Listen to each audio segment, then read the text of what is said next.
கடவுளின் மெய்யில் சூரியன் முதலாய் 9 கிரகமும் பலவித குணங்களை கொண்டிருக்கும் எங்கள் கற்பக தருவில் அவை வரும்போது ஒன்றாய் சேர்ந்து பலனளிக்கும்.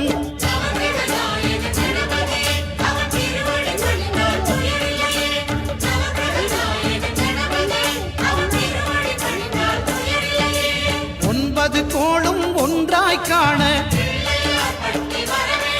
அங்கு கற்பகம் என்னும் கடவுளின் மெய்யில்